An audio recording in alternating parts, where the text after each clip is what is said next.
Y nosotros continuamos, hermanos, nuestra lección ya iniciada hace 15 días. La semana pasada tuvimos la celebración de el 13 aniversario de esta congregación y tuvimos a un predicador invitado, como ustedes recuerdan y saben, y hoy continuamos esta lección que iniciamos hace 15 días, que titulé No vayas a Tarsis, parte 2. Entonces, hermanos, vamos a leer estos dos pasajes, aunque vamos a dedicarle ya el tiempo al pasaje que está en el libro de Jonás. Vamos a leer los dos pasajes. Segundo libro de Crónicas, capítulo 20, verso 35 al 37, y después leemos Jonás 1, del 1 al 3. 3 versículos de cada libro.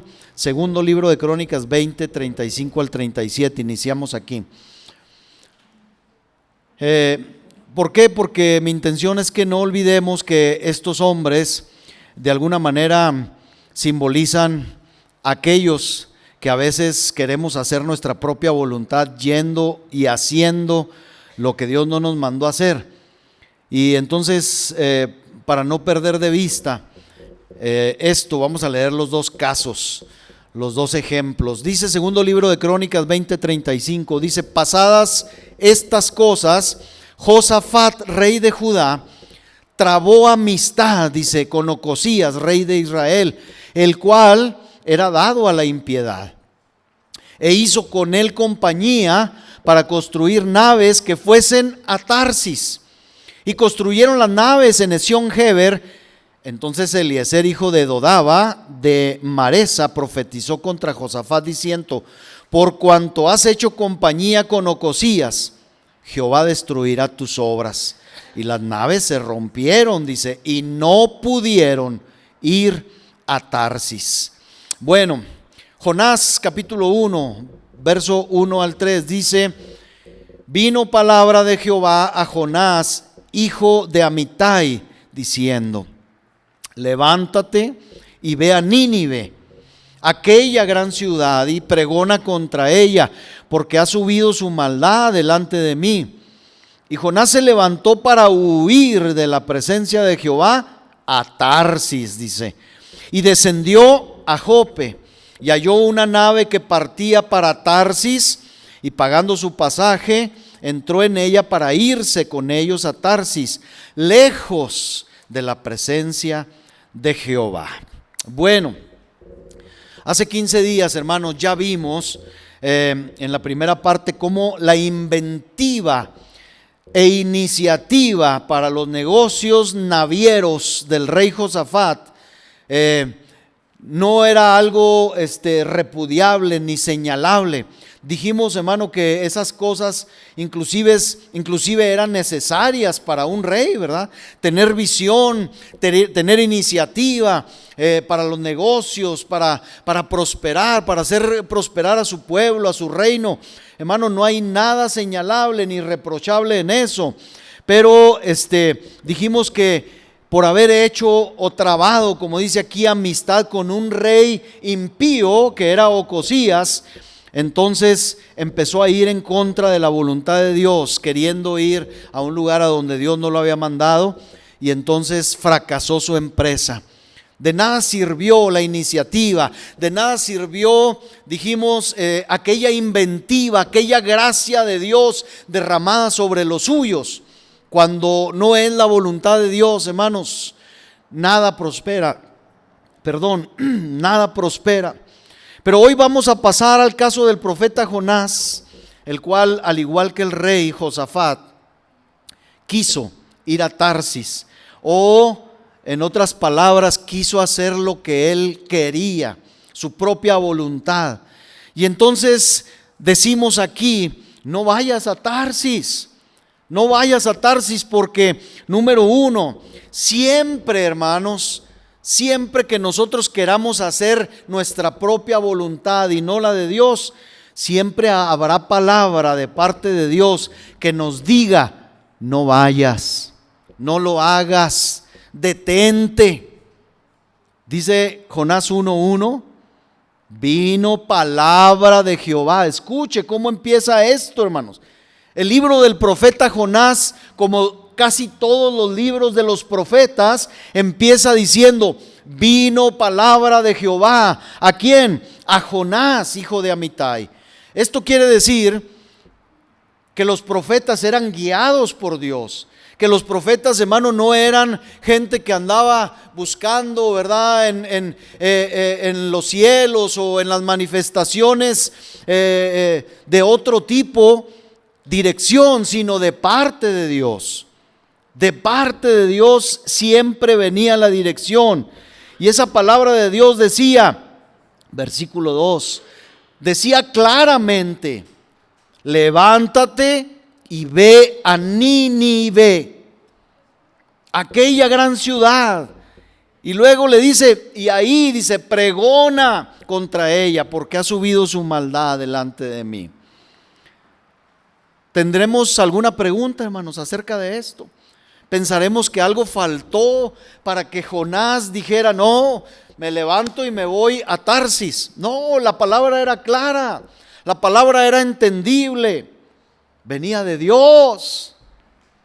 Pues al igual que a Josafat, a quien Dios había dotado de gracia, dijimos, y sabiduría para los negocios y para las empresas, como se requería de un rey, así este profeta no estaba desprovisto de dirección clara y precisa de parte de Dios. Y es que, hermanos, Dios dirige a los suyos. Dios dirige a los suyos con visión amplia y generosa, de modo que no tenemos excusa para hacer lo que nosotros queremos. No hay excusa en el creyente, no hay excusa en los que nos decimos hijos de Dios para querer hacer lo que nosotros queremos y hacer a un lado lo que es la voluntad de Dios. Mire, yo cuando escribía esto, hermanos, me acordé de Jonás, porque investigué mucho acerca de este profeta. Y me di cuenta que Jonás es muy parecido a Pedro. Muy parecido a Pedro, con la diferencia de que Jonás fue más persistente, más terco en querer hacer su propia voluntad o en querer ir a Tarsis.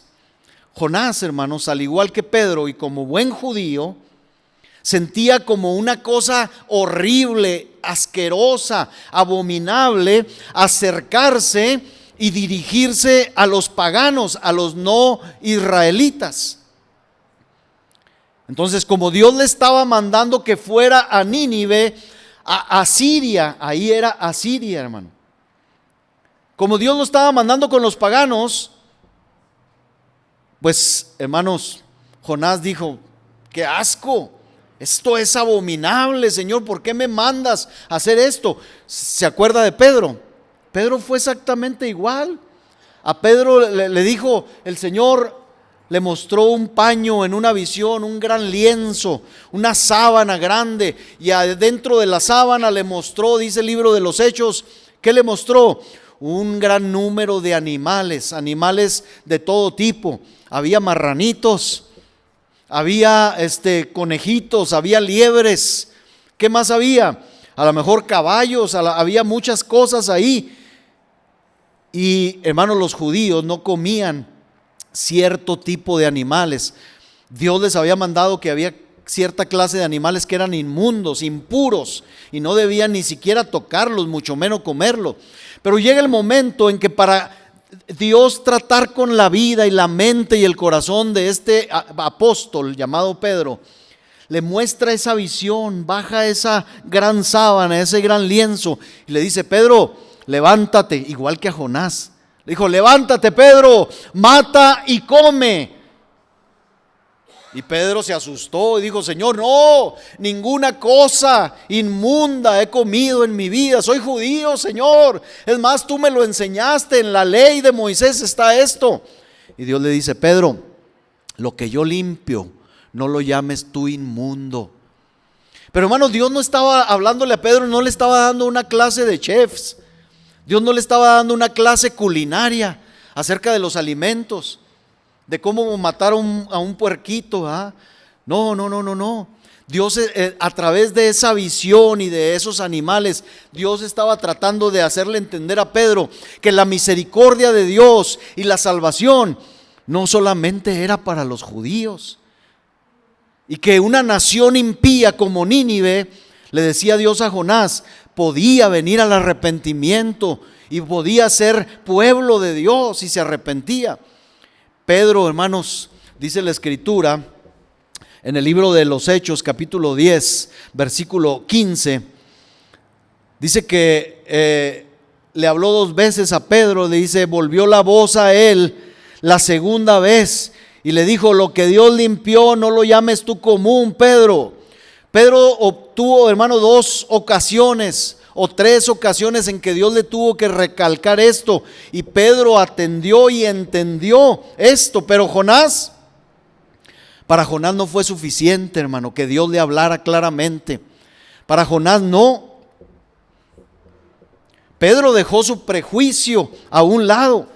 Fue a la casa de aquel centurión, usted conoce la historia, llamado Cornelio, para compartir el evangelio de Jesucristo a toda la familia de Cornelio. Y aunque pagana, Pedro entendió que era objeto esa casa, esa familia, de la buena voluntad de Dios. Yo no sé si usted sepa, hermano, pero el gran pecado de Israel como nación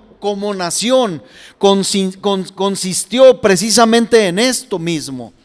El pueblo llamado de Dios y de quien se esperaba hiciera la voluntad de Dios, no quiso y no ha querido, con algunas cuantas excepciones de judíos que creen en Cristo, pero en su gran mayoría los judíos, el pueblo de Israel, siguen camino a Tarsis, hermano.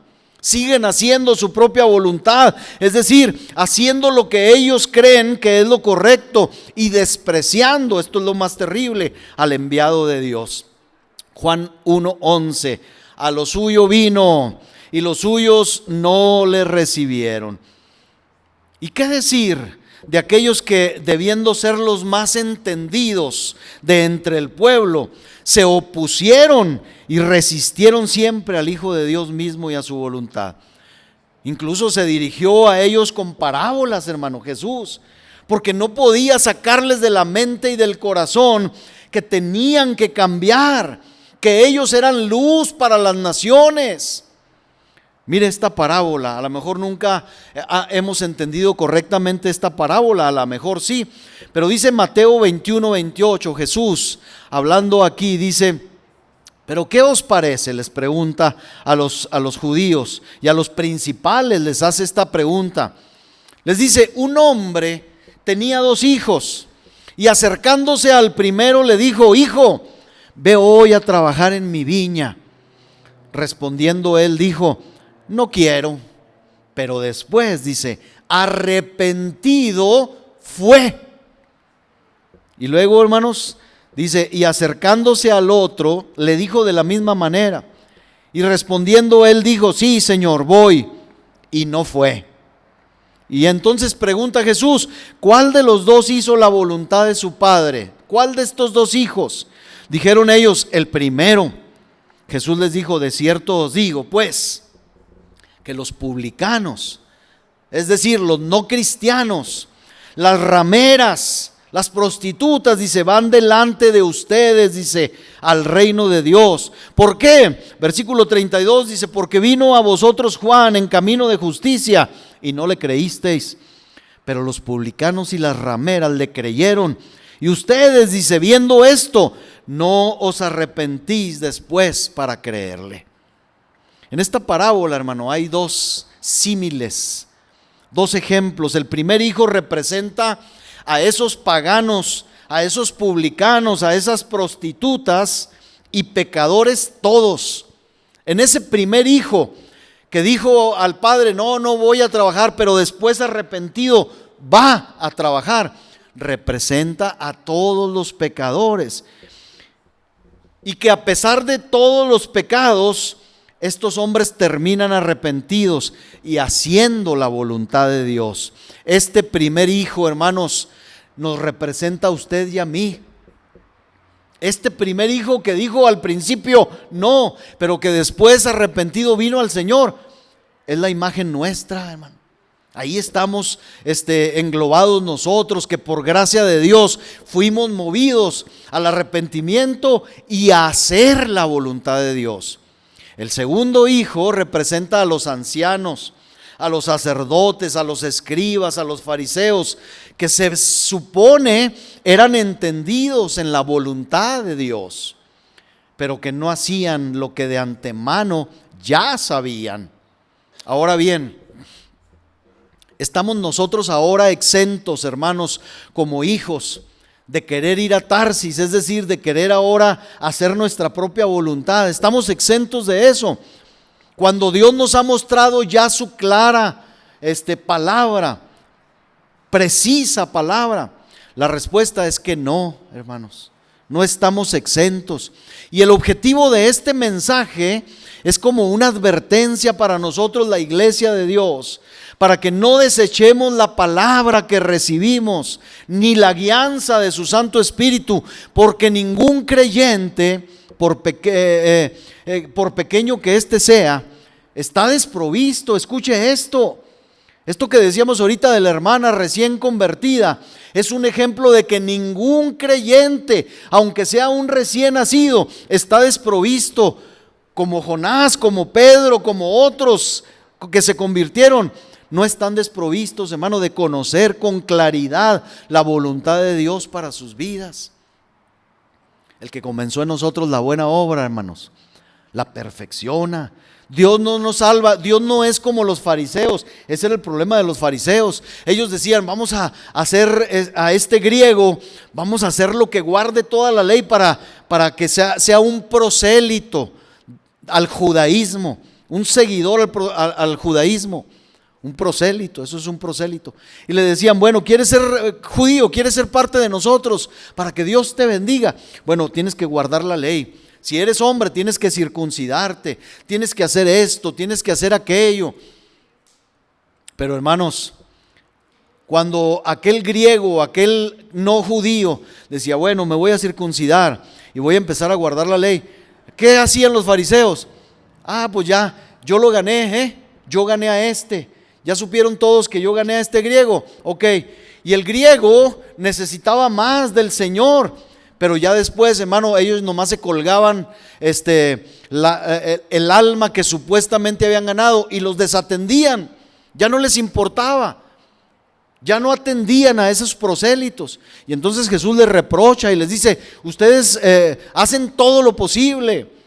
Por tierra y por mar buscan hacer prosélitos, y cuando los ganan, dice, los hacen más hijos del infierno que antes, porque los descuidan y los dejan ahí a la deriva. Mire, hermanos, el que viene a Cristo, aunque tengan un pastor, hermano, que no atiende correctamente, tenemos al Espíritu de Dios en nuestra vida. Tenemos al Espíritu guiándonos, tenemos su santa palabra hablándonos claramente. Hablábamos hace unos días, hermanos, no sé si en la célula o no recuerdo dónde, o un miércoles de oración, y decíamos, hermano, que los libritos esos de los devocionales, hermano, hablan muy claramente a veces en lo que estamos viviendo y pasando. Yo no sé si le ha pasado, pero si no, la palabra de Dios muchas veces donde abrimos y leemos, decimos, esto era lo que yo necesitaba, porque Dios, hermano, nuestro Dios es un Dios real, un Dios, hermano, que no desatiende nuestras vidas cuando hemos creído en Él, un Dios que muestra su perfecta voluntad y nos guía a través de su Santo Espíritu.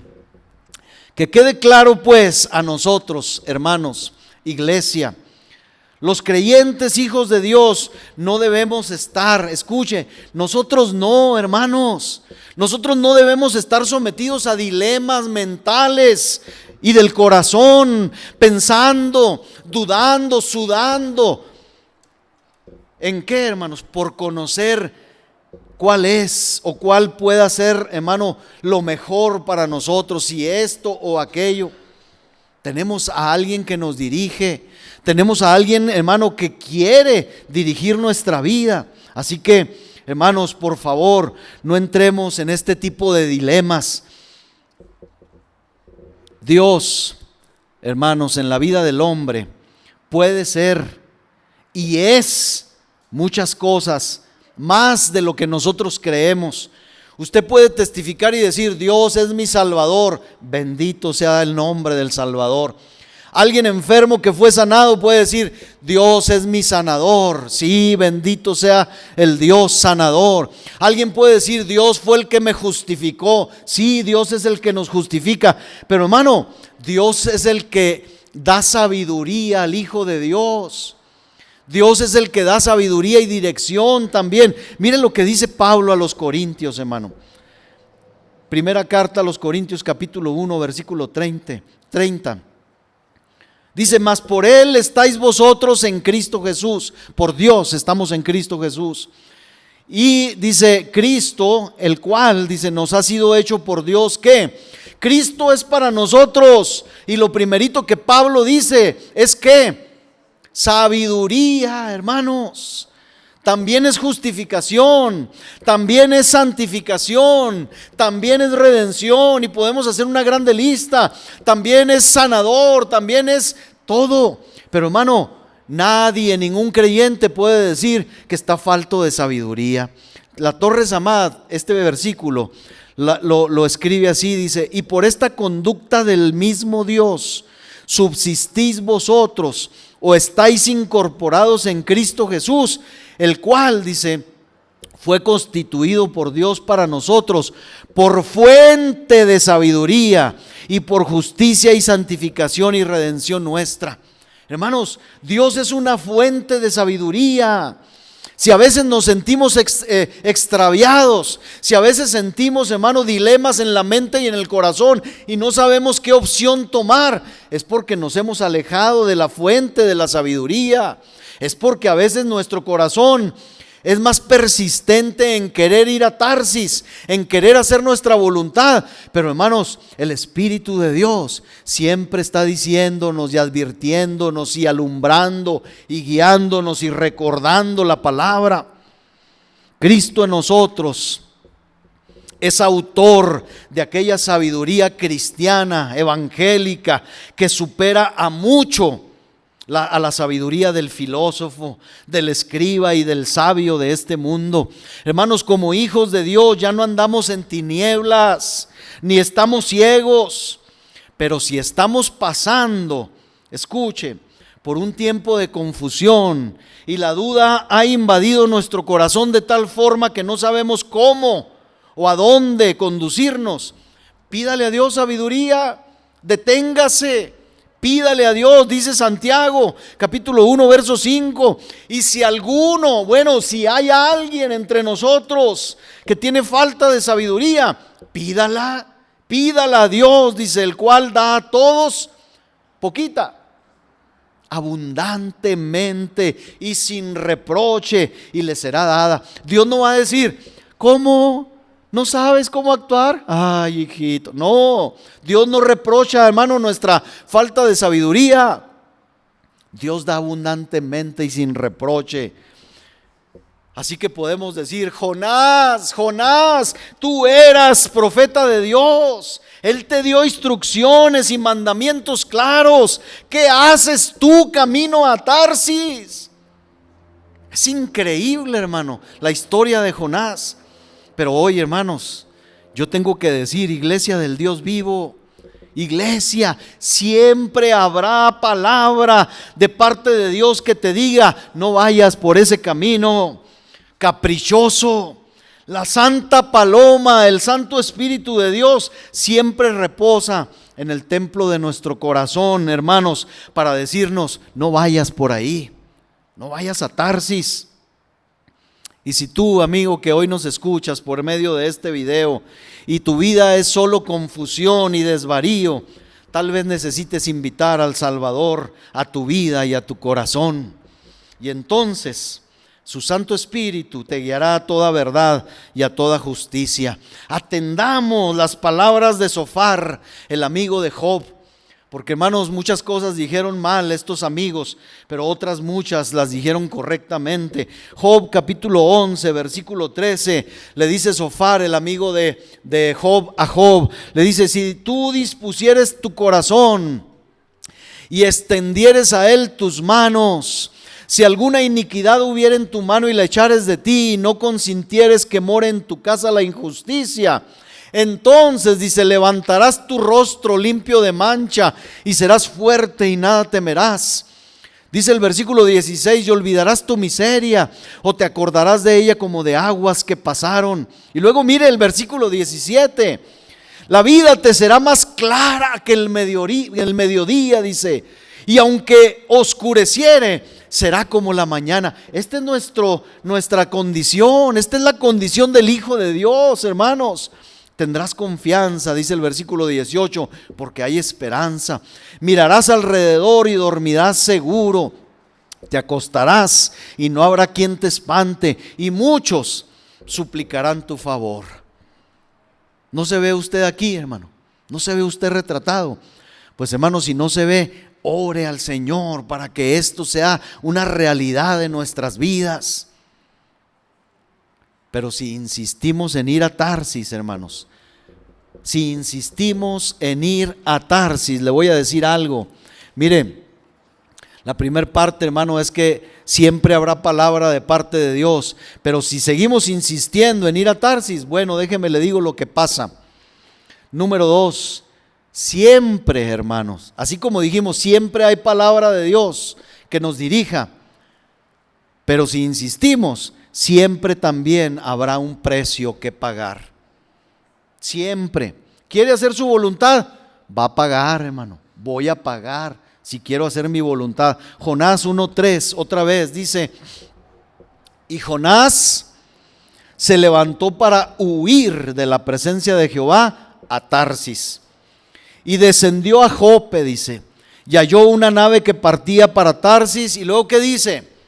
Y pagando su pasaje, dice, entró en ella para irse con ellos a Tarsis, lejos de la presencia de Jehová. Hermanos, Jonás decidió ir a Tarsis para huir de la voluntad de Dios y pagó el precio de su huida. Y lo primero que tengo que decir, aunque, hermanos, usted podrá decir, pues obvio, lógico, pagó de sus recursos económicos. Pagó de sus recursos económicos, porque ahí dice pagando su pasaje. Dios no le dijo, Jonás, si te vas a Tarsis, yo pago el boleto también. No, Dios le dijo, ve a Nínive. Y ahorita voy a hablar un poquito acerca de lo que involucraba ir a Nínive y lo que involucraba ir a Tarsis. Porque del versículo 2 al 3, hermano, existe una gran diferencia en distancia. Escuche. Y por lo tanto también en cuanto a gastos. Ir a Nínive, hermano, como Dios le mandaba a Jonás, involucraba caminar o mínimo cabalgar a lomo de bestia hacia el noreste, subir hasta Asiria, hermano, caminando o a lomo de bestia, que era como se acostumbraba en aquel tiempo. Pero ir a Tarsis, hacer la voluntad del profeta y no la de Dios, había que cruzar el océano, ir a España. ¿Se acuerda que hablamos dónde estaba Tarsis? Es parte de España, hermano. Había que tomar un barco y cruzar el océano e ir a hacer la voluntad. Era un rumbo totalmente opuesto. Nínive quedaba al noreste, Tarsis, hermano, quedaba al noroeste.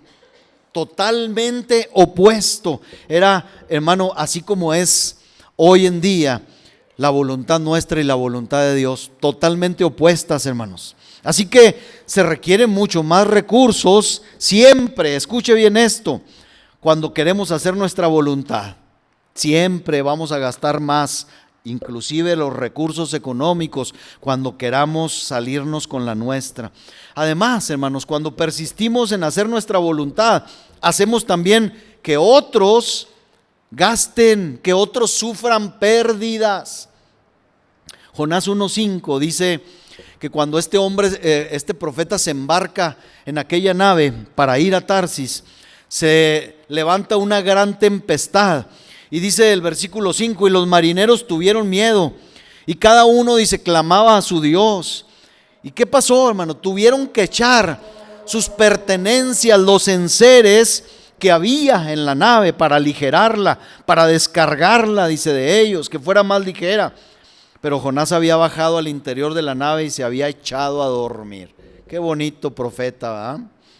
Mientras dormimos, hermano, nosotros, creyendo que saldremos avante con nuestros deseos y voluntad, otros a nuestro alrededor, sea familia, amigos, compañeros, conocidos, sufren, hermanos, por nuestros sueños guajiros, por nuestros sueños ilusos. Otros sufren, aunque usted no lo crea. Así que los recursos económicos nuestros y de los demás se consumirán queriendo hacer nuestra propia voluntad. Pero no solamente ese es el precio que hay que pagar cuando se insiste en ir a Tarsis. Jonás tuvo que pagar con su tiempo y con muchos esfuerzos querer ir a Tarsis. El hombre que se rebela contra la voluntad de Dios, hermanos, tiene que hacer lo que Jonás, levantarse, porque quiera o no, debe esforzarse al máximo. Si se aparta del camino de Dios, porque le disgusta el camino de Dios, o le disgusta o lo considera difícil, ese hombre no va a poder estar ocioso, no va a poder decir, no voy a hacer la voluntad de Dios, aquí me la voy a pasar campechanamente. No, el camino de la ambición, hermanos, cuesta, y cuesta mucho. El camino, hermano, de las riquezas injustas, no crea usted que se consigue, hermano, panza para arriba. Hay que, hermano, esforzarse y esforzarse mucho. El camino de la codicia, el camino del placer, cuesta, y cuesta más que hacer la voluntad de Dios y esperar en su gracia. Sin duda, hermanos, estos caminos que le acabo de mencionar son más difíciles que esperar en Dios. Y mire, los rebeldes tendrán que fatigarse en el camino de la maldad y de la destrucción. Tendrán que atravesar desiertos sin salida, todo por rechazar el camino del Señor. Hermanos, Jonás no se levantó para ir a Tarsis como Dios le ordenó. Sin embargo, dice la Escritura, se levantó de inmediato para ir a Tarsis huyendo de la presencia de Dios. Ahora yo pregunto, ¿qué bien puede obtener quien huye del bien y del Todopoderoso? ¿Qué bien podremos obtener, hermano, cuando huimos o cuando pretendemos huir o escapar del Todopoderoso? ¿Qué luz podrá ver quien voluntariamente abandona la luz? Ya dijimos, hermano, como dice Sofar, que los que estamos en el Señor, si extendemos a Él nuestras manos y le buscamos, andaremos, hermano, aunque sea de noche, andaremos como al mediodía. Pero si escapamos de la luz, ¿qué bien podemos encontrar? ¿Qué podremos ver en medio de la oscuridad, hermanos? Quien huye de la voluntad de Dios creyendo que ayuda a Dios con sus propios planes y proyectos de vida, le voy a decir, no vamos a subir, no vamos a ascender ni 1 milímetro, hermano, hacia Dios. No vamos a avanzar hacia el descanso, no vamos a avanzar hacia la prosperidad en lo más mínimo, tal como le sucedió de inmediato a Jonás, que tenía que levantarse y subir. Se fija las palabras que la palabra de Dios usa: levántate y sube, dice a Nínive. ¿Y qué hizo Jonás? ¿Qué hizo Jonás, hermano? Dice, se levantó y ¿qué hizo? ¿Cuál es la palabra antagónica, contraria de subir? Descender. ¿Y qué dice, hermano? ¿Qué dice? ¿Dónde está? Jonás 1:3, hermana, por favor. Jonás 1:3.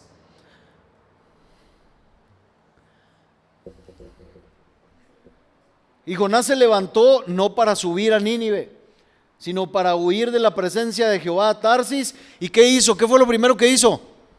Descendió a Jope. ¿Se fija? Cuando desechamos la voluntad de Dios, hermano, y que Dios dice, mira, mi voluntad, aunque te va a costar un poco, vas a subir, vas a ascender. Pero cuando decimos nosotros, no quiero tu voluntad, entonces vamos a descender, hermanos. Jonás no se levantó para subir a Nínive como Dios se lo ordenó. Jonás descendió y bajó a Jope. Hermanos, donde quiera que vayamos, Si nos apartamos de la voluntad de Dios, nos hundimos. Esa es la realidad. Cualquiera que sea la gloria, la riqueza, el poder o los honores que obtengamos en esa supuesta voluntad nuestra, no subiremos ni un ápice, ni una pizca. Cuanto más creamos avanzar, estando apartados de Dios, más y más nos hundiremos. Todo lo que pudiéramos lograr, no lo lograremos sin pagar un precio caro, un gran precio y mucho esfuerzo, porque solo así se obtiene lo que se desea y que no es la voluntad de Dios.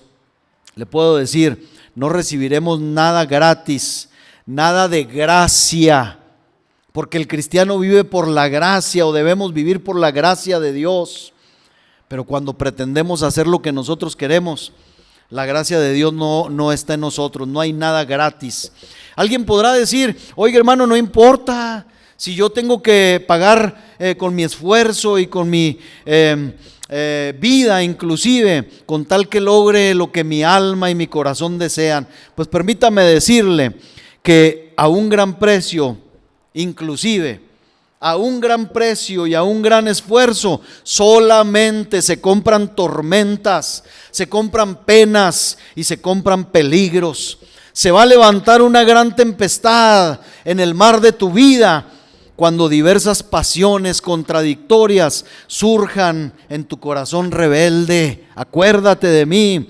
Penas, peligros, diversas pasiones, hermano, contradictorias van a surgir en nuestro corazón. Nos van a arrebatar toda tranquilidad y alegría. ¿Sabe por qué? Porque hay una tempestad en el mar cuando Dios permite a veces una enfermedad fuerte y peligrosa por la cual el cuerpo corre el peligro de quebrarse. Hay una tempestad en el mar de la vida cuando se insiste en alcanzar el placer personal. Ahí se descubrirá la culpa, ahí serán castigados los rebeldes y se les privará de sus placeres habituales. Es increíble, hermano, cómo la Escritura pone tantos ejemplos acerca de esto. El Salmo 107 menciona algunas cosas interesantes acerca de estos, de los navegantes, que son un buen ejemplo para nosotros en este mar de la vida. Salmo 107, 23 dice, y mire cómo empieza este salmo, hermano, y qué palabra usa, la palabra a la que acabo yo de hacer énfasis. Uno dijera o pudiera decir, bueno, yo me voy a subir a ese barco. No es la palabra correcta, fíjense. Mire lo que dice el salmista, dice, los que descienden al mar en naves. Cuando usted se mete al mar, no sube al mar, desciende al mar. Dice, los que descienden al mar en naves y hacen negocio en las muchas aguas, ellos han visto las obras de Jehová y sus maravillas en las profundidades. Porque habló e hizo levantar un viento tempestuoso que encrespa sus ondas. Suben a los cielos, dice, descienden a los abismos. Sus almas se derriten con el mal, tiemblan y titubean como ebrios, y toda su ciencia es inútil. Este pasaje del salmista, hermano, tipifica perfectamente bien aquellos que queriendo hacer negocios en el mar de este mundo, hacen su propia voluntad y no la de Dios. Descienden, se espantan, luego andan ahí, hermano, borrachitos, ¿verdad? No sabiendo qué hacer. Hermanos, tengamos cuidados, porque Jonás describe detalladamente cómo dio cada paso hasta llegar a su fin. Bajó a Jope, encontró un barco fuertemente construido que iba a donde él quería, pagó su pasaje y se embarcó. Hasta ahí parecía que ya lo había hecho todo. Se había separado total y diametralmente del país donde tenía su oficina. Jonás era profeta del reino del norte, hermano, de Israel. Y parecía que todo se había arreglado, que todo se había consumado, que todo se había alcanzado. Parecía que no le quedaba ningún otro paso por dar. Parecía que solo se necesitaba quedarse quieto y dormir para que todo saliera bien. Pero lo que no sabía era que los vientos y las olas harían el resto. Harían el resto. El pecado, hermanos, de nuestra alma nos lleva a una gran insensatez. El pecado de la rebeldía nos lleva siempre, hermano, a una gran insensatez, porque así como aquellos dominados por la pesadez y la embriaguez son arrastrados de forma aleatoria y sin rumbo, ya sea a un pozo, a un precipicio o cualquier otra cosa que haya debajo, caen en él sin darse cuenta. Así también quienes caen en pecado de rebeldía, embriagados por el deseo del objeto de nuestro corazón, no saben lo que hacen, no ven nada ante ellos, ni presente ni futuro, solo les espera calamidad y desgracia. Y hermanos, es que qué gran locura pensar como Jonás. Tratar de insistir en ir a Tarsis y tratar de huir de la presencia de Dios es pagar no solamente con nuestros recursos económicos, no solamente es pagar con nuestros esfuerzos, también es pagar casi con la vida misma. Escuche, dice Jonás 1:3, Jonás se levantó para huir de la presencia de Jehová. Qué locura, hermano. Jonás creyó, consideró que Dios vivía solamente en Israel y pensaba que si él salía de aquella tierra, lo más probable es que el Señor designaría a otro profeta para llevar el mensaje. Porque Jonás parece haber considerado la empresa, hermano, difícil, peligrosa, detestable, y por lo tanto evitaba hacerla. Qué terrible, hermano, es que el hombre de Dios olvide lo inolvidable. No vamos a huir de Dios. Dios no nos va a perder de vista, hermanos. El Salmo 139, usted lo conoce, versículo 7 al 12, dice: ¿a dónde, dice el salmista, me iré de tu espíritu? ¿A dónde? ¿Y a dónde huiré de tu presencia? Si subo a los cielos, allá estás tú. Y si en el sepulcro, en el Seol, hiciere mi estrado, allí tú estás. Si tomare las alas del alba y habitare en el extremo, dice, del mar, aún allí me guiará tu mano y me va a tomar tu diestra. Si dijere, ciertamente las tinieblas me encubrirán, aún la noche, dice, resplandecerá alrededor de mí. Aún las tinieblas no encubren de ti, y la noche resplandece como el día. Lo mismo, dice, te son las tinieblas que la luz. La peor locura de un hombre es creer que sorprenderá a Dios dormido o descuidado y así salirse con la suya. Qué gran locura, hermano. Pensar que Jonás esperaba esconderse en el mar y eludir huyendo a Tarsis, el gran ojo de Dios, era completamente absurdo, era ignorante, lo cual no debería creerse, no era digno de un profeta ni de ninguna otra persona sensata. Hasta con un moderado conocimiento de Dios, hermano, y su poder supremo, no podemos creer que alguien haya pensado huir de Dios. Pero Jonás no solamente trató de huir de la presencia de Dios, sino que tampoco quería estar delante de Él como su siervo, como su ministro. Él rechazó el servicio de Dios porque, como él mismo le dice a Dios después, sabía que terminaría así esto. Y el designio de Dios, hermano, a este profeta no le agradaba. Jonás 4:2 dice que cuando ya Dios lo trae a fuercitas a Jonás y lo manda a Nínive, y Nínive se arrepiente, se sienta el profeta enojado y le dice, orando a Jehová: oh Jehová, ¿no es esto lo que yo decía estando aún en mi tierra? Por eso me apresuré a huir a Tarsis, dice, porque sabía yo que tú eres Dios clemente y piadoso, tardo en enojarte y de grande misericordia, y que te arrepientes del mal.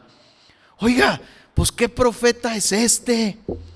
¿Qué clase de profeta es este? Jonás actuó como suele suceder con aquellos a quienes no les gustan los mandamientos de Dios. Se propuso alejarse lo más posible de la influencia de Dios y del lugar donde podía cumplirla. Hermanos, Jonás fue profeta regañadientes porque se le asignó una misión que consideró él de mal gusto. Qué curioso, ¿eh? Qué curioso de un profeta. Prefirió huir de Dios antes que obedecerlo. Y hermanos, la Sagrada Escritura nos presenta la rebelión en la vida de Jonás en su plena desnudez, cruda. Jonás fue un profeta rebelde, un profeta rebelde. La palabra del Señor vino a Jonás diciendo: ve a Nínive. Él se levantó no como los otros profetas para obedecer, sino para desobedecer. Y esto, hermano, no lentamente, no la pensó, dijo: no, vámonos de aquí, ¿verdad? Ni de manera indecisa. Huyó para no estar delante del Señor. Renunció a su cargo de profeta. Pero no nos sorprendamos, hermanos, cuando nuestro Señor vino en carne, aquellos que encontraron que lo que Él decía eran palabras duras, pasó exactamente lo mismo. Se alejaron de Él y ya no andaban con Él. Mire Juan 6:66. Dice: desde entonces muchos de sus discípulos volvieron atrás y ya no andaban con Él. Si recordamos al joven rico, dice la Escritura que se fue triste porque tenía muchas posesiones. Quizá este joven tenía miedo de confiar solo en su presencia, porque el Señor le dijo: vende todo lo que tienes y dalo a los pobres. No podía depender de Dios, o tal vez se avergonzaba de quedarse allí y no hacer lo que Él decía. Hermanos, no vayamos muy lejos. También muchos creyentes hoy, cuando Dios nos llama secretamente a la oración, vamos y nos sumergimos en otros negocios. Cuando en la soledad Él nos dice a nuestras almas algo que no nos gusta, escapamos rápidamente de su voz. Si Él nos llama a hacer sacrificios por los pobres, nosotros nos encargamos de comprar un vestido nuevo para nosotros, o de alguna nueva suntuosidad, o de alguna autocomplacencia. Fíjese hasta dónde somos. Si alguien es célibe, es decir, si es soltero o soltera, y Dios quiere usar esa condición de soltería para su gloria, entonces corremos y nos comprometemos y nos casamos inmediatamente. Así somos. O por el contrario, si se nos llama a no hacer nada y a permanecer quietos para escuchar su voz en el silbo apacible como Elías, entonces nos activamos inmediatamente. Así somos, el corazón del hombre así es. Para poner fin a nuestra lucha y a la obediencia, hacemos todas estas cosas. Para poner la obediencia fuera de nuestro alcance, para entrar en un camino de desobediencia. Jonás, pues, en esta parte de su historia, es la imagen de aquellos que cuando Dios los llama, desobedecen su llamado. Pero también es ejemplo, hermanos, y esto es maravilloso, de cómo Dios trata con esas personas cuando no nos abandona. Él permite a veces a algunos que hagan las cosas a su manera por un poco de tiempo y luego los rodea de dificultades en su amor para que huyan de Dios disgustados y vuelvan a Dios apaciguaditos, domaditos. Miremos bien, hermanos, la madurez cristiana consiste en comprender que toda la sabiduría, toda la dicha, toda la vida del hombre reside en esto. ¿En qué? Aprender lo que Dios quiere que hagamos y en qué estado de vida, en qué vocación, en qué deberes, en qué profesión, en qué empleo Él quiere que sirvamos. Yo le he platicado, hermano, cómo nos trataban a los jóvenes en nuestro tiempo cuando nos convertimos. Todos los domingos sin excepción, mientras yo no supiera cuál era mi ministerio, en qué iba yo a servir en la iglesia, el pastor de jóvenes y los líderes de jóvenes estábamos ahí en la predicación y pasaban despacito, agachaditos, y luego nos pasaban un papelito. ¿Eres bautizado en aguas? ¿Sí o no? fecha de conversión. ¿Tienes al Espíritu Santo, sí o no? ¿Conoces tu ministerio? ¿Conoces tus dones? Todos los domingos, hermano. Y mientras no respondiéramos esas preguntas, no nos dejaban tranquilos. Así era nuestro tiempo, la juventud, hermano. Así era nuestro tiempo. ¿Por qué? Porque ese es el todo del hombre, hermano. La madurez cristiana consiste en eso, en saber estas cosas. Dios envió a cada uno de nosotros, hermanos, al mundo para cumplir sus propios deberes definidos y por su gracia alcanzar nuestra propia perfección en y a través de su cumplimiento. Él no nos creó al azar para pasar por el mundo haciendo lo que nuestra propia voluntad o nuestro propio placer nos lleve a hacer, sino para cumplir su voluntad. Escucho muchas veces a muchos viejos, ancianos diciendo, es que ya me quiero ir. Y lo hemos dicho muchas veces, pero el asunto es, hermano, ¿qué Dios quiere todavía con tu vida, amado anciano, amado viejo? ¿Qué Dios está haciendo con tu vida, en otros, en ti mismo? Esta es la pregunta más bien que necesitamos hacer. Esa voluntad suya, si obedecemos a sus llamados, si le buscamos por medio de la oración con obediencia, sometimiento, humildad y consideración, Él da a conocer su voluntad a cada uno por sus propios benditos secretos, hermanos. Y en ausencia a veces de que Dios nos hable de una manera extraordinaria, a veces hay medios humanos que Dios usa para, hermanos, guiarnos. Está su palabra, que es completamente segura.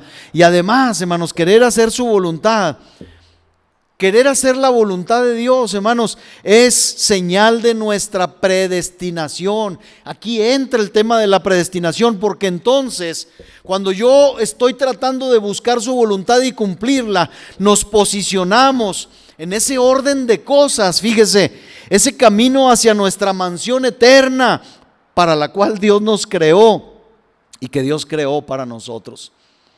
Cuando usted intenta hacer la voluntad de Dios, se está poniendo, hermano, en el camino a la gloria eterna.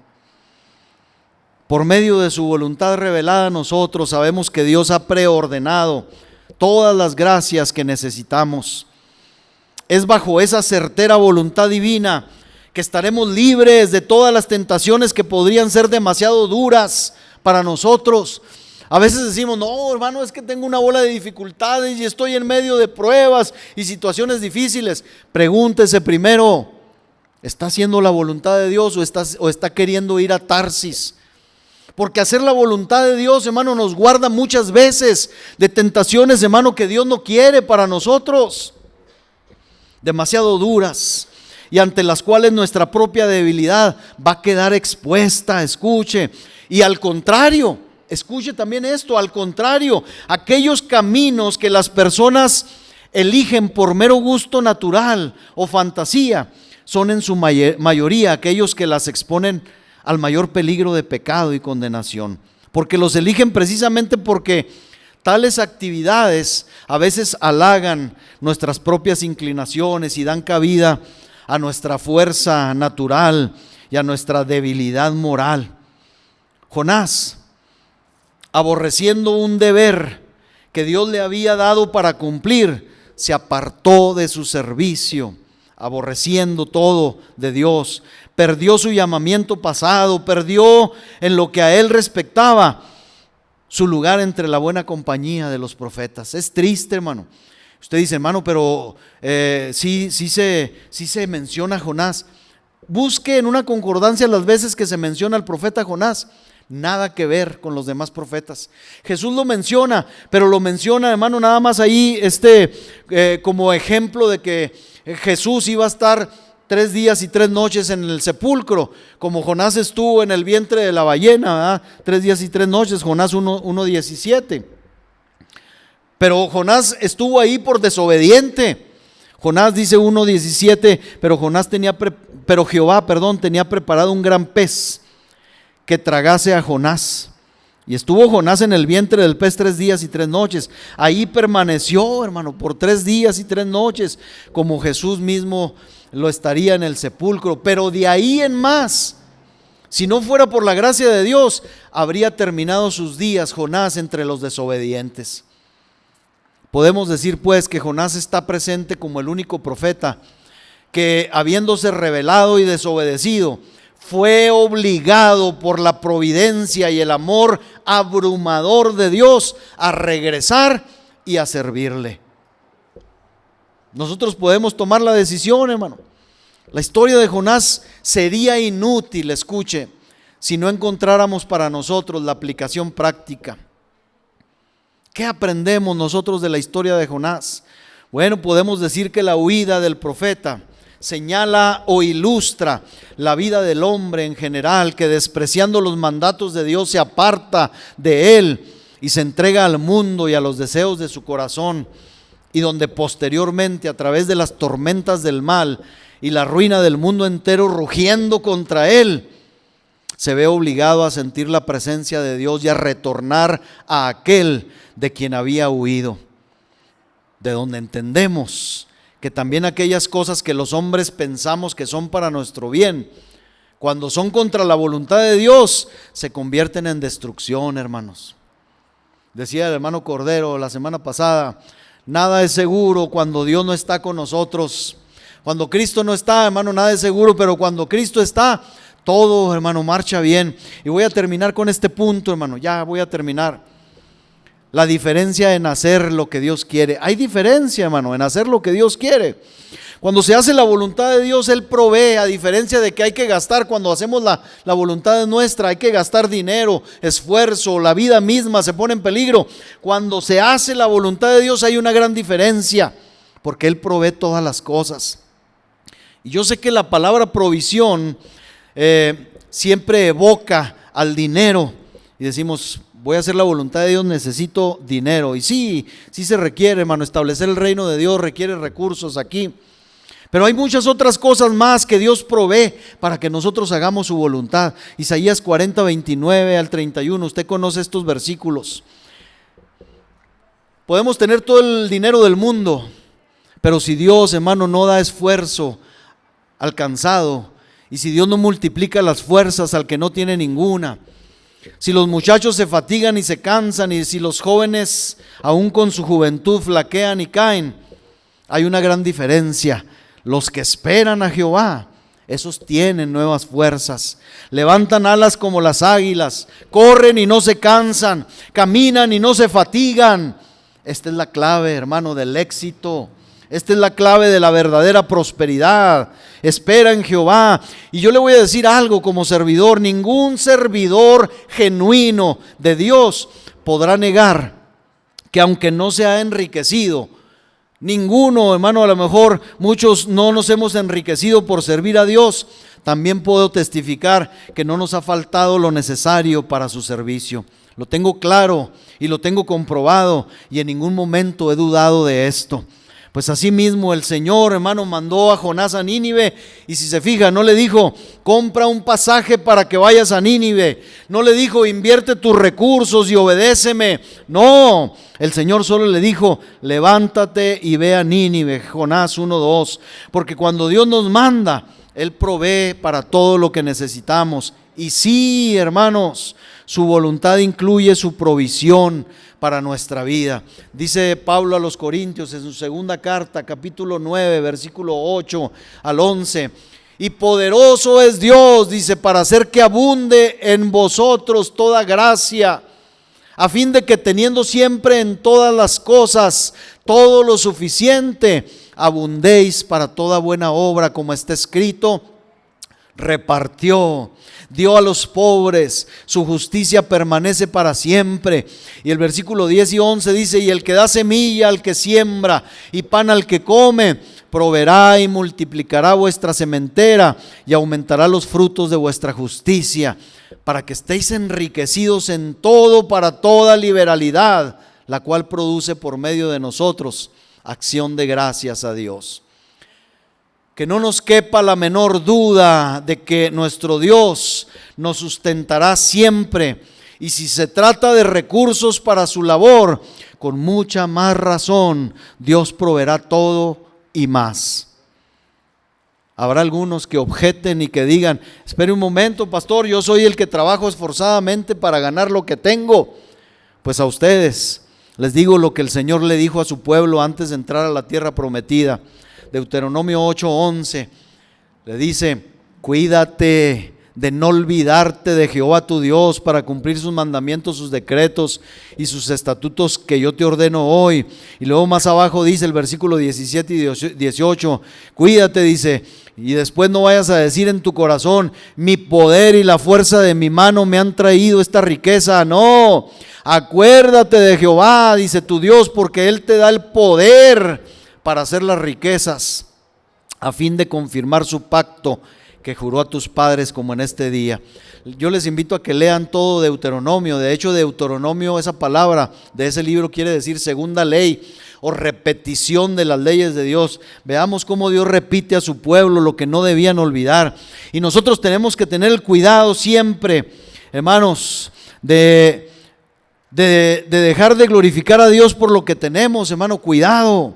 Así sea que nos haya costado sudor y esfuerzo lograr esto o aquello que hoy gozamos, cuidado con honrar a Dios. Reconozcamos en todo que ese esfuerzo y sudor, ahí estuvo Dios dándonos la fuerza, la sabiduría, la gracia para poder ser prosperados.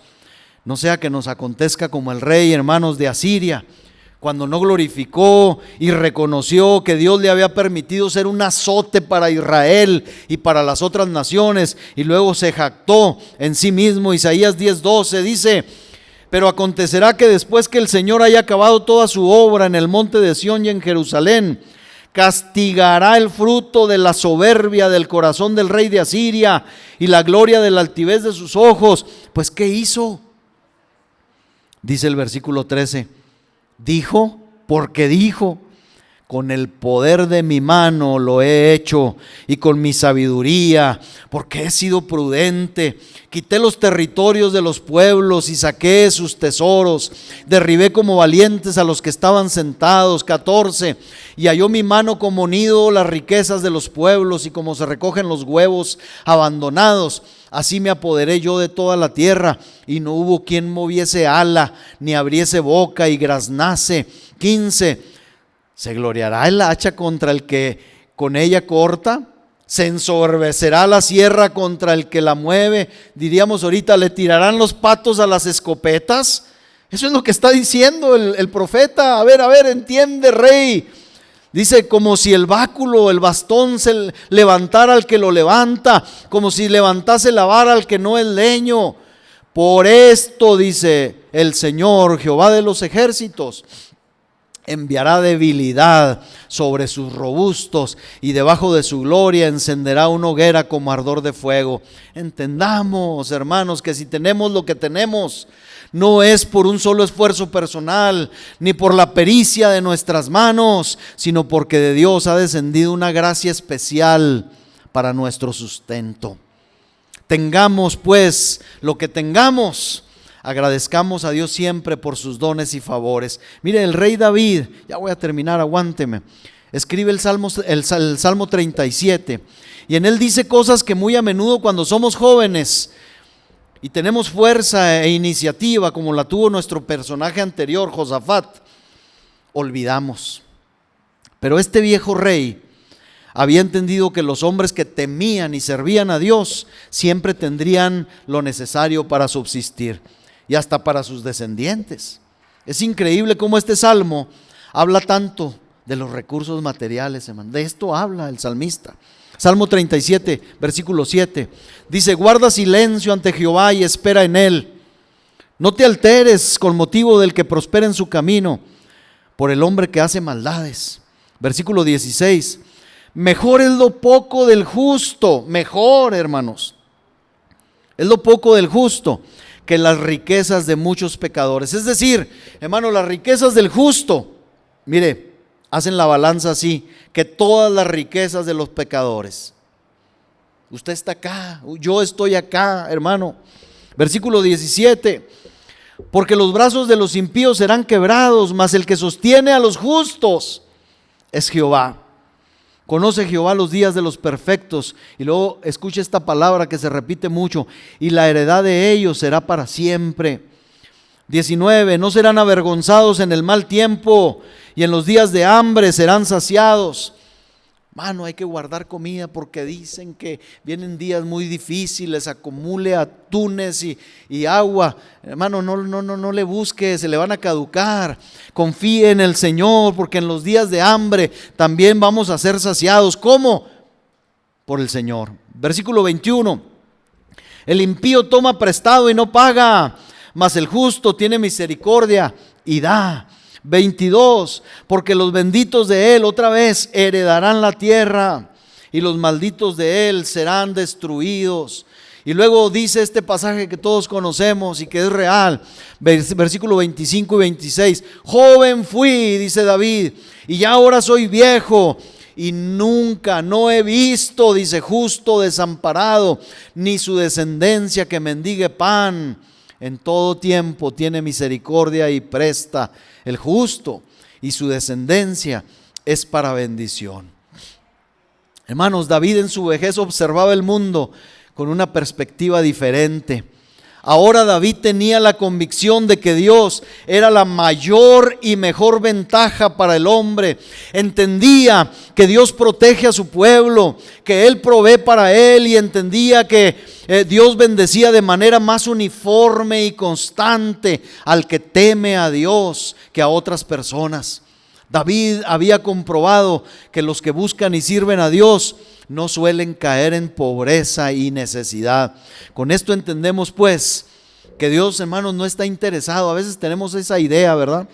Dios no está solamente interesado en los asuntos espirituales de los hombres, sino también e incluso en los asuntos terrenos y en los asuntos materiales mientras estemos aquí. No tema en pedirle a Dios recursos, no tema pedirle a Dios, hermano, que lo haga abundar también en las cosas materiales. Dios no se asusta ni está en desacuerdo con eso. Pero mire, cuando usted y yo lleguemos a decir, cuando fui joven, ¿sí?, recordaremos muchas cosas, hermano. Espero. Sin embargo, hay mucho que resulta solemne. Hay mucho que resulta muy serio cuando un hombre se ve obligado a decir, ahora soy viejo. En esas palabras se encierra la idea de que la vida, hermano, casi ha terminado. David estaba diciendo, yo ya, pero he visto esto, David decía. Las alegrías, las esperanzas, el vigor, la juventud, todo se le había ido a David. La fuerza madura de la juventud ya no existía en él. Los límites de la vida estaban ya casi alcanzados para David. El próximo traslado, David lo sabía, era otro mundo. Y ese día, hermanos, sabía que ya estaba cerca. Y yo creo que debe ser una cosa solemne, una cosa seria, estar a las orillas de la eternidad y luego mirar, hermanos, a ese océano infinito de recuerdos del pasado y sentir que la tierra y todo lo que en ella fue querido pronto será abandonado para siempre. Pero pidámosle a Dios que en medio de ese océano de recuerdos del pasado persista el recuerdo de que Dios nunca nos abandonó, hermanos.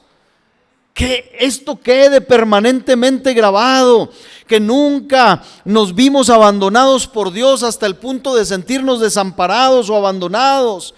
Que nunca olvidemos que estuvimos solos tal vez, pero siempre hubo un amigo a nuestro lado.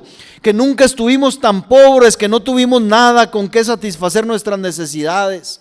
No, eso no le sucederá al justo, hermano, sino que el justo ha de morir con una sonrisa en sus labios, y esto por el dulce recuerdo de su benefactor y Padre de misericordia. Hermano, ese recuerdo borrará todo momento de sinsabor en nuestras vidas de este mundo. Le voy a decir algo. Yo espero que cuando estemos a punto de partir en nuestra vejez, esa medida buena, apretada, remecida y rebosante que Dios puso en nuestro regazo mientras estuvimos aquí en este mundo, borre todo mal recuerdo de una supuesta escasez y necesidad, y el dulce recuerdo de un Dios amoroso y mucho más abundantemente de lo que pudimos pedir y entender aquí. Empezará ese recuerdo a enjugar toda lágrima antes inclusive de partir a aquel lugar donde no existirá ninguna traza de dolor, ninguna traza de necesidad ni de tristeza por desear alcanzar aquí, hermano, algo y no poder lograrlo. Conclusión: después de tratar de enfatizar que hacer la voluntad de Dios es mejor y más fácil, yo quisiera preguntar, díganme, hermanos, ¿huimos del Señor en alguna área de nuestra vida? ¿Estamos huyendo de alguna responsabilidad que Dios ha puesto sobre nuestros hombros? Yo eso no lo sé, usted lo sabe. Pero aprendamos por lo acontecido a estos personajes que quisieron hacer su propia voluntad, que no podemos escapar de Dios y de las manos inclusive de los siervos, de los ayudantes de Dios. ¿Qué estoy diciendo? Y con esto cierro. El mar, por mandato de Dios, reclamó la vida de Jonás. El mar agitó sus olas y las elevó a lo alto, y el mar como un siervo fiel de Dios, como si buscara a uno que había robado alguna de las propiedades de su amo, no cesa de causar interminables problemas a quienes lo acogen hasta que lo recupera. Jonás 1:4 dice: pero Jehová, escuche, Jehová hizo levantar un gran viento en el mar, y hubo en el mar una tempestad tan grande que se pensó que se partiría la nave. Y Jonás 1:15 dice: y tomaron a Jonás y lo echaron al mar, le dijeron: el mar te busca. Y el mar aquietó su furor. Podemos hablar del pez. El pez también encontró y reconoció al indicado o al señalado por Dios y se lo tragó, no para matarlo, sino para hacerlo volver al camino señalado por Dios, que se llamaba Nínive y no Tarsis. Jonás 1:17. Pero Jehová, otra vez Jehová, tenía preparado un gran pez que tragase a Jonás, y estuvo Jonás en el vientre del pez 3 días y 3 noches. Termino. El pecado de la rebelión, hermanos, trae temporales. El pecado de la rebelión trae tormentas. El pecado de la rebeldía trae olas y peces enormes a nuestra alma, a nuestros bolsillos, a nuestro cuerpo, a la familia, a las iglesias y a las naciones. Esto, hermano, es cosa inquietante y perturbadora cuando hablamos de los hijos de Dios. Los de allá afuera, hermanos, son rebeldes por naturaleza, no pueden ser de otra forma. Pero cuando los hijos de Dios nos rebelamos, hermanos, habrá tormentas, habrá grandes peces, hermano, que traguen, que devoren nuestra vida para hacernos, hermano, volver al camino. Como a Jonás. Quizás nos toque hacer cosas en la vida que no quisiéramos, hermanos. A veces sentiremos también deseos de huir, pero es mejor obedecer a Dios que desobedecerlo y huir. Muchas veces, a pesar de nuestra terquedad, Dios en su misericordia nos concede otra oportunidad de servirle cuando regresamos a Él. Pero nunca sucederá eso si no desistimos en querer ir a Tarsis, en querer hacer nuestra propia voluntad. Póngase de pie, hermano. Gracias por el tiempo extra.